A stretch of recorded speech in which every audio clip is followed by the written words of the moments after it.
Invitamos a Radio Universidad 891 en YouTube, el señor Alejandro Laurnagaray de Urquiza. ¿Cómo le va? Bienvenido. ¿Qué tal? Buenas tardes, un placer, gracias por la invitación. Y bueno, hoy vine por primera vez, no conocía el estudio, esta alta casa de estudio, la verdad que impresionante el predio, este estudio de altísimo nivel, me encanta y los felicito y bueno, es un placer estar acá con ustedes. Alejandro es licenciado en Relaciones Internacionales, consultor, analista y docente universitario. Bueno, primera vez que estás acá en la universidad, entonces. Primera vez que vengo acá, sí, suelo salir, me suelo entrevistar en varios programas de la radio, pero nunca había venido Claro. acá a conocer el estudio, así que le quiero agradecer a Leandro la invitación y bueno, a todos ustedes, un gusto conocerlos en persona, un placer. Alejandro, vos ya que tenemos acá y tenemos tiempo, vamos a charlar un poco de todo. Pero primero, bueno, acerca tuyo, ¿no? ¿Por qué la política internacional? ¿Es política internacional?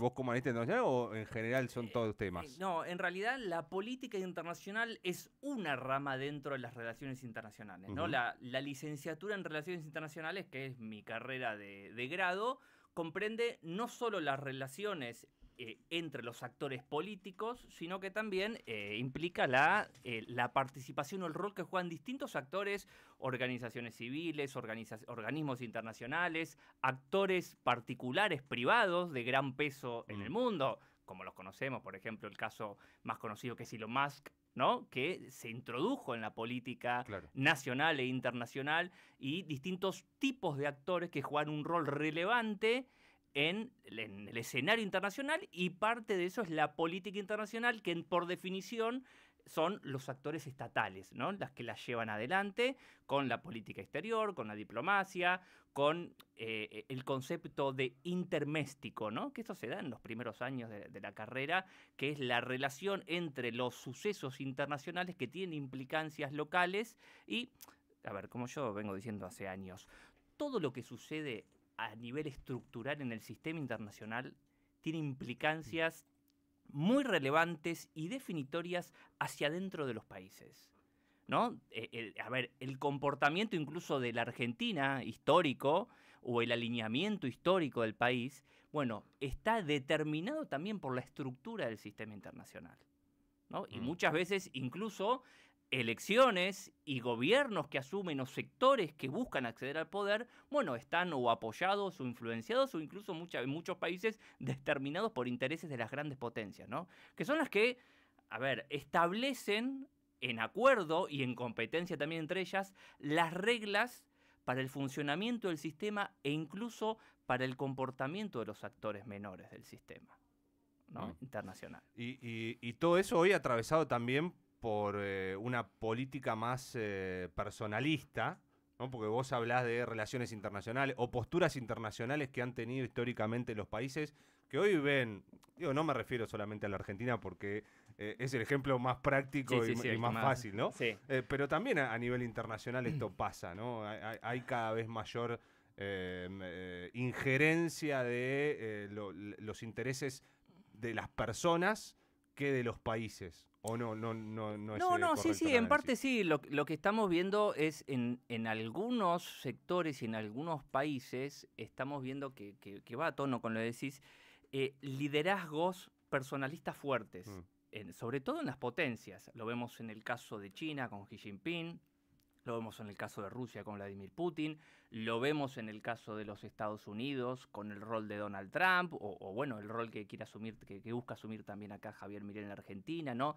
Liderazgos con personalidades fuertes que hablan de, que es discutible, ¿no? De un tipo de liderazgo y que es histórico, que en términos de teoría del liderazgo, que es otra de las cosas que enseño, habla de la teoría del gran hombre, ¿no? Donde el hombre fuerte es el que puede liderar una comunidad o un país o los asuntos públicos de un país para llevar por un camino del éxito. Es una de las primeras teorías que surgió, incluso es machista y ha sido muy discutida y hoy no es de las principales, pero bueno, lo que sucede es que el mundo y el sistema internacional está experimentando un cambio que no vive hace 5 siglos, ¿no? Hace 500 años con el descubrimiento o colonización o dominio o como lo queramos llamar, ¿no? En base a la línea histórica que analicemos, Occidente en base a obtener todos los recursos naturales de las colonias, comenzó a escalar y a posicionarse como el líder de los asuntos globales.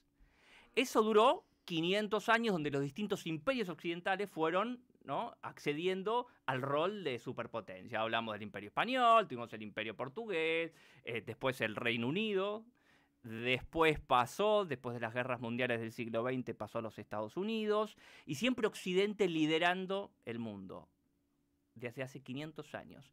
Desde principios del siglo XXI, estamos viendo en forma seria y concreta un cambio en el liderazgo global, donde Occidente está experimentando ya su periodo de declive, porque todas las potencias y los imperios, hablo imperios en términos no en términos peyorativos, sino del rol que tienen y del dominio que pueden ejercer en los asuntos mundiales, hay un declive de Occidente y hay un surgimiento de los países de Eurasia. El siglo XXI es el siglo asiático. Y estamos viendo, que esto también está en teoría de las relaciones internacionales, el nuevo equilibrio de poder en un sistema multipolar. Vivimos en el siglo XX con la Guerra Fría un sistema bipolar, ¿no? Estados Unidos, la Unión Soviética. Tuvimos un breve periodo unipolar en la década del 90, eso algunos internacionalistas lo pueden discutir o no, o debatir, todo es debatible en la política internacional. Un breve periodo unipolar de los Estados Unidos con la caída del muro, la caída de la Unión Soviética, y ya pocos años después empieza a surgir este sistema y este mundo multipolar, con el ascenso de China, con el ascenso de Rusia, con el ascenso de la India, con el ascenso que estamos viendo hoy de Medio Oriente. Por eso también tenemos esos conflictos ahí, ¿no? Y este nuevo equilibrio de poder que se está gestando con liderazgos fuertes de potencias que están en continua competencia y conflicto. Entonces, este declive de Occidente que estamos observando, se podía dar, en 2017 di una conferencia sobre esto, y decía, los Estados Unidos se pueden acomodar de dos maneras posibles a este nuevo equilibrio de poder y este sistema multipolar. En forma de competencia pacífica, dialogada, comercial, etcétera, etcétera, o se va a dar a través de conflictos bélicos.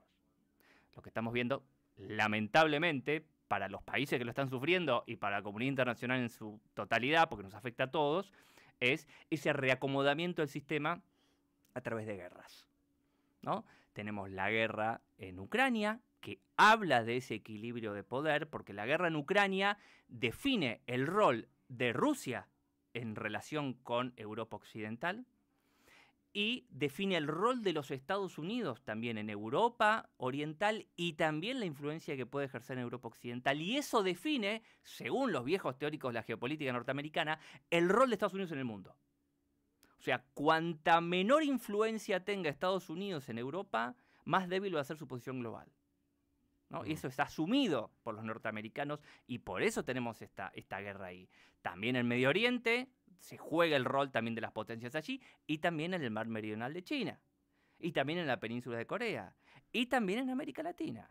Y esto lo saben también cada uno de los actores de Asia o Rusia concretamente, que cuanto menor sea la influencia de Estados Unidos en Europa, más va a ser su poderío, su influencia. Por eso es mucho más que Rusia, Ucrania. No, por supuesto. Viviendo, claro. En la guerra en Ucrania es donde aflora y donde podemos observar este mecanismo. Es el tablero que se ve hoy del juego global. Exactamente.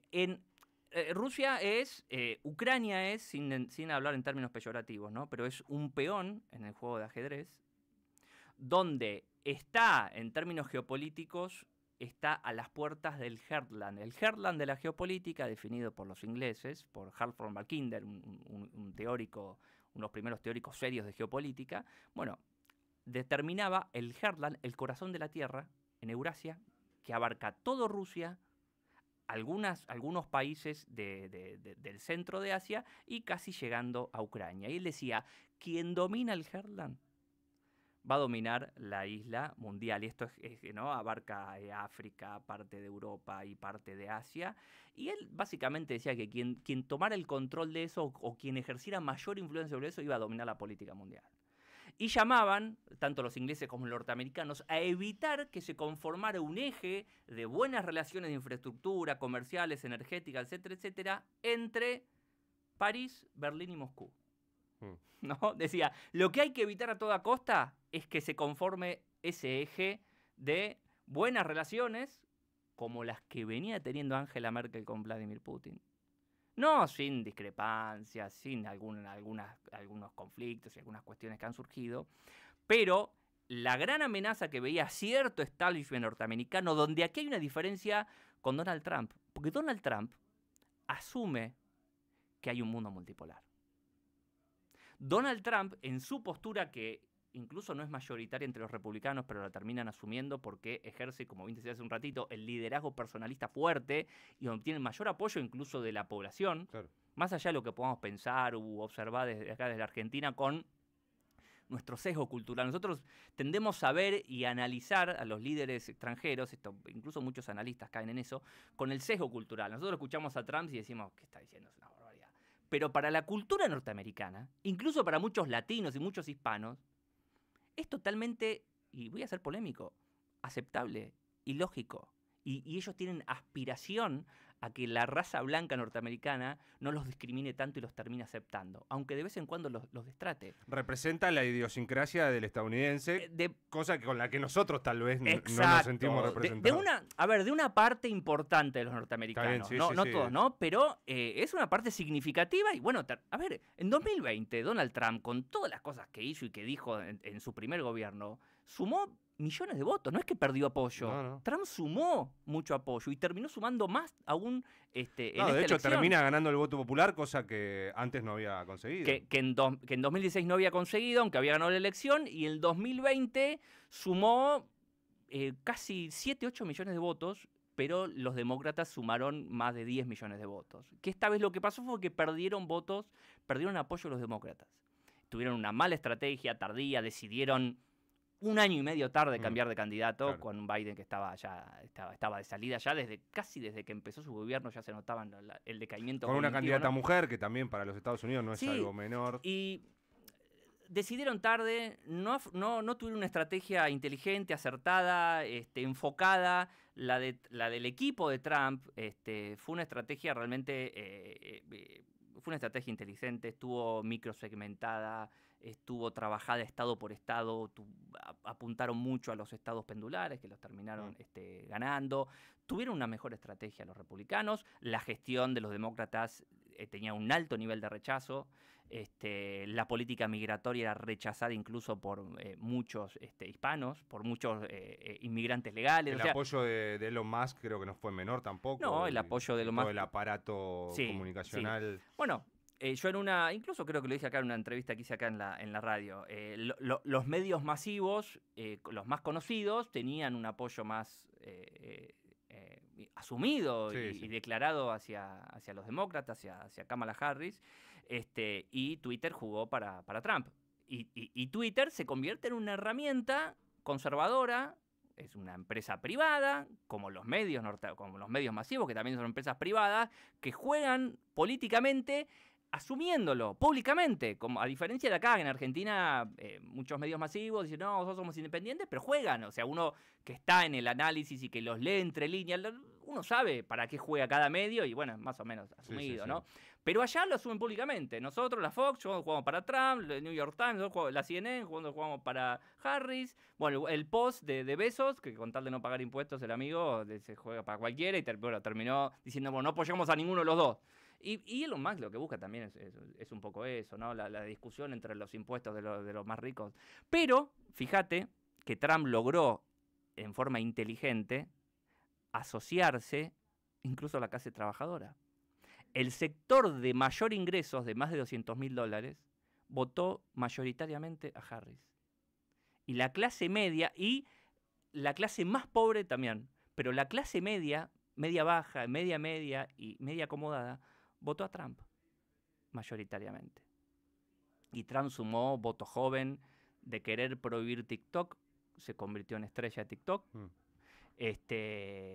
Sumó mucho voto joven, sumó mucho voto de las mujeres, sumó voto de los hombres y sumó un 10% de voto migrante. Pasamos por Rusia, por Ucrania, mencionaste el ascenso de las potencias de Oriente, Asia. Y con respecto a Trump, también hoy lo tenía para comentar dentro de un rato, justo hoy en donde el gobierno aquí en la Argentina anuncia la desregulación o la quita de aranceles a las importaciones, una confrontación con el sector industrial. También se conoce que Trump dijo, bueno, cuando arranque mi gobierno, aranceles a todas las importaciones de Canadá, de México, elevarle también a China. Digo, y vos marcabas recién, ¿no? Trump asume el mundo multipolar y ante eso, ¿qué significa esto? ¿Se protege? Porque todos hablan del proteccionismo de Trump, muy diferente a lo de un líder que uno podría analizar como liberal o libertario. Claro, bueno, a ver, históricamente los gobiernos de las grandes potencias, y sobre todo los Estados Unidos, son liberales puertas para afuera y son proteccionistas puertas para adentro. O sea, a los países, incluso en términos académicos, intelectuales, se vende, y acá en Argentina se ha vendido mucho, que Estados Unidos es el adalid, el abanderado del libre comercio, pero no, es que los terceros países abran su comercio y nosotros protegemos y fomentamos nuestros intereses y nuestras compañías y los intereses corporativos para que nosotros ganemos mercados en los países que abran sus comercios. Estados Unidos nunca tuvo un comercio abierto totalmente hacia el mundo y siempre fue proteccionista de sus corporaciones, de sus grandes empresas, de su... El aparato, las compañías satelitales, las compañías de armamentos, todo lo que se encarga Estados Unidos de fomentar, ganar y cooptar mercados internacionales para sus empresas, ¿no? Y lo que hace Trump es aún profundizar ese proteccionismo. No es que antes no había proteccionismo y con Trump sí. Lo que sí sucedió en los últimos años, que esto tiene que ver con este sistema multipolar, es que China, y no sé si tanto Rusia, pero otras compañías del mundo también, se han metido y han atraído inversiones de compañías norteamericanas por baja de costos, por exenciones impositivas, etcétera, etcétera, y mucha producción se ha mudado de los Estados Unidos a esos países, a ese mundo emergente, ¿no? A ese sur global que ofrece condiciones ya no solo de mano de obra barata, sino de infraestructura, de capacidad tecnológica, de capacidad energética, etcétera, etcétera, que ya se convierten, bueno, como hoy China se convirtió en la segunda potencia mundial. Y para que te doy un ejemplo, Elon Musk, ¿no? No te diría que mano derecha, pero unos íntimos socios políticos de Trump, bueno, tiene una de las principales compañías de Tesla en China, ¿no? E incluso Donald Trump ha fabricado su merchandising en China, ¿no? Por más de que ahora esté diciendo, bueno, voy a meter aranceles, etcétera, etcétera.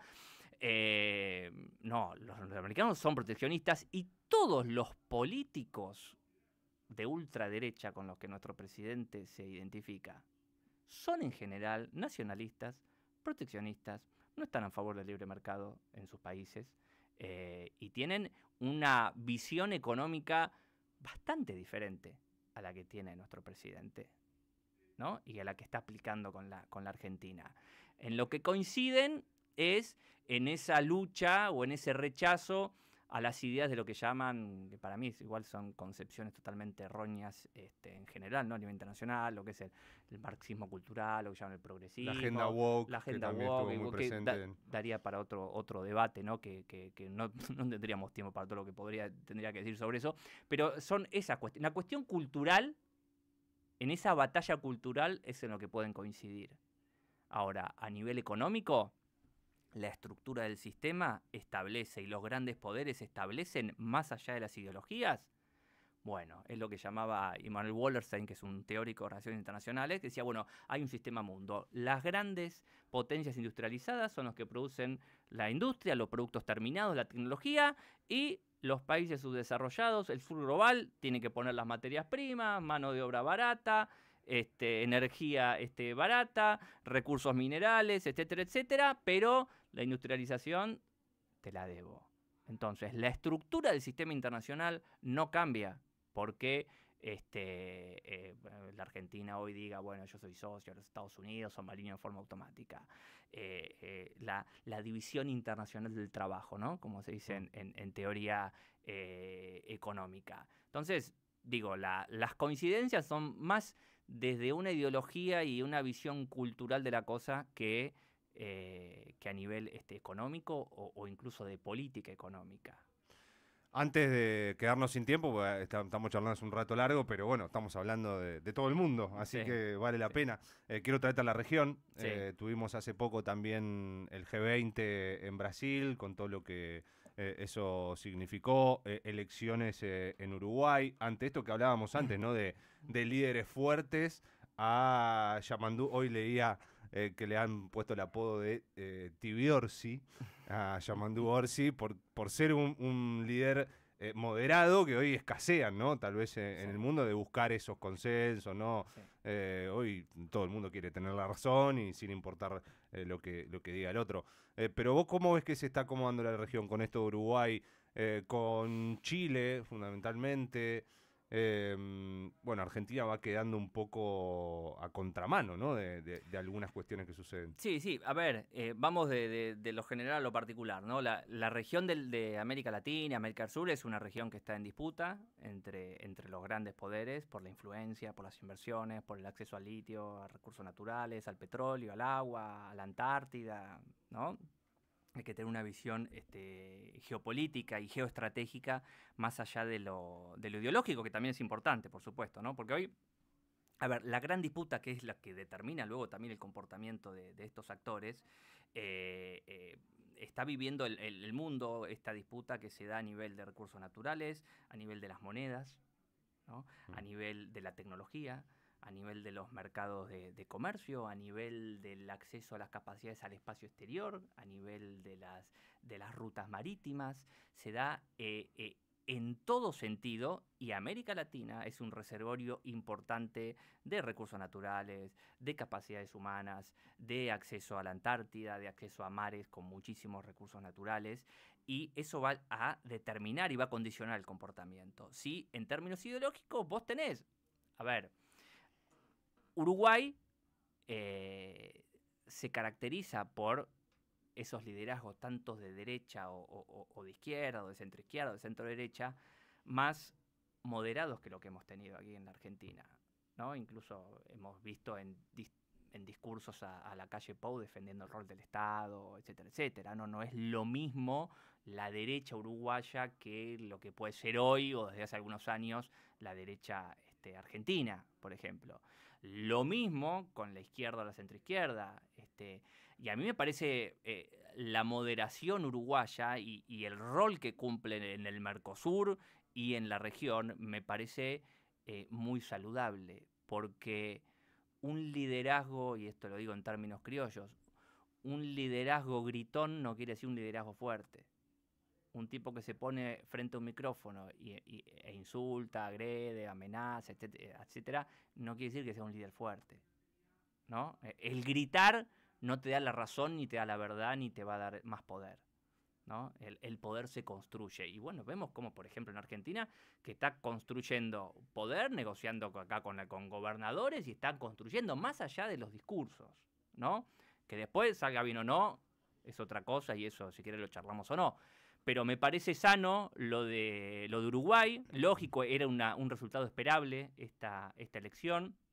El costo de vida venía subiendo mucho. No es que se vaya a la calle Pou con un rechazo como fue, por ejemplo, Piñera, No, como sí, fueron. con mucha aprobación.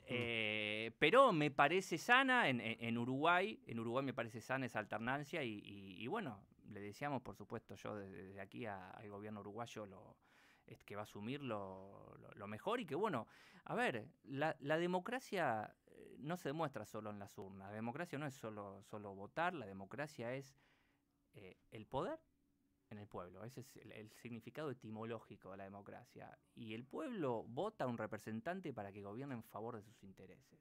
El pueblo en su totalidad. Entonces, la democracia se debilita, que es lo que viene pasando en Occidente y en América Latina. La democracia se debilita cuando no se gobierna en favor de la gente que te votó. Si a vos te vota la gente y vos después tomás decisiones que te terminan beneficiando a un grupo chico o incluso intereses extranjeros, y bueno, no es un gobierno que en términos literales esté ejerciendo la democracia en forma concreta y válida o para lo que te votaron, ¿no? Y bueno, es una falencia que viene teniendo Occidente, que viene teniendo Europa, por eso hay una crisis fuerte en Europa, y este reacomodamiento del mundo, esta reestructuración del sistema está debilitando a Europa, y así ha ganado, y fue una de las razones por las cuales Estados Unidos pudo acceder a su primer lugar en el sistema, porque ¿cuáles fueron los dos hechos que debilitaron a Europa en el siglo XX? Las dos guerras mundiales. Luego de las guerras mundiales, Europa quedó totalmente destruida y Estados Unidos asume como la primera potencia. Entonces, una de las formas de mantener su rol en el sistema internacional es triangular con Rusia y con China, y Europa, lamentablemente, termina. Por eso están teniendo las crisis no solo económicas, sino políticas los países europeos. Y bueno, y hay un declive de Occidente, hay un cierto declive de América Latina. Ya hace años que distintas consultoras internacionales vienen analizando, diciendo, bueno, la clase media en América Latina, así como la clase media en Occidente, está en un periodo de declive. El tema es qué hacen los gobiernos. ¿Tratan de contener esa caída o de pasarla a que gane, aunque sea en poca cantidad, o pisan el acelerador y seguimos destruyendo? Y bueno, a mí me preocupa hacia dónde quizás puede ir la Argentina, hacia una clase media prácticamente, no diría inexistente, pero muy reducida, como vemos en países por ahí como Perú, Colombia o no sé, Guatemala u otros países. Que eso es un camino que yo veo que sería muy negativo para la Argentina. Y muy difícil de revertir también. Y muy difícil de revertir. E incluso de acá a 3, 4 años no serían las mismas condiciones internacionales que tuvo la Argentina hace unos 20 años, ¿no? Alejandro, muchísimas gracias por venir, por estar acá un rato con nosotros, por clarificar o complejizar el panorama internacional. Lo cierto es que nos vamos con todavía más preguntas que respuestas y viendo cómo se acomoda todo. Alejandro Laurno Garay de Urquiza, licenciado en Relaciones Internacionales, consultor, analista, docente universitario, pasando por acá, por Hay que Seguir. Un placer, gracias. Muchas gracias a vos y a todos.